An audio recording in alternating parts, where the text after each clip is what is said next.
यस्तो माछा यो कतिजना सालेहरू छ नि त्यसरी हान्न मन लाग्छ हान्न मन लाग्छ तपाईँलाई यस्तो बुढेसकालमा नि हान्न ठोक्नु मन लाग्छ बुढेसकाल माछाला भेट्यो 4-5 जना यो अहिलेको त 10-12 जना आ हुन्छ अहिले तपाईँलाई यो भसासालेहरू त आ हुन्छ कोलाई हान्न मन छ त्यसरी अघि हाने जसरी कुकुमासीहरूलाई चाहिँ छ नि यो लगाएर ठन्गाउनेहरूलाई के मैले के भन्छ भने साला यो देशमा छ नि हजुर हामी नेपालीहरूले चलाएको ठिक छ के चलाओस् न अब एमाले चलायो काङ्ग्रेस चलायो माओवादी चलायो राप्रपाले चलायो राजाले चलायो त्यो मतलब भएन के तर अहिले यिनीहरू अमेरिकाले चलाइरहेको छ नि यो त भएन नि कहिले साला यिनीहरू छ नि यिनीहरू सब यो दलाल हो दलाल को दलाल यो सब अहिलेको भए वर्ग यिनीहरू रवि पनि हो सब त्यो त झन् नामौनै भइहाल्यो नि त्यो पहिला नै मेरो चम्चा हो फेरि कसको तर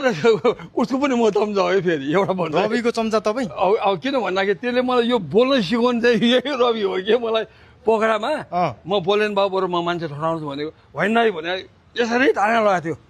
थियो यो त महाकस्तमा बोल्दै भनेको मलाई अलिक अप्ठ्यारो लागिरहेको छ स्टार्टिङ त्यो रविले गरेको हो कि त्यस्तो सिकाउने मान्छेलाई किन आजकल गाली गर्नुहुन्छ त तपाईँ त्यो बिचरा फस्यो नि त म त फसेन हेर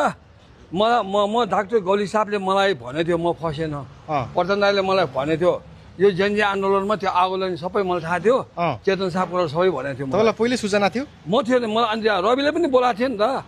यो घटनाको मेन चाहिँ भन्यो हो भने यिनीहरू चाहिँ गोटी हो प्रधान दाई बाबुराम दाई सन्दुक रोय दाई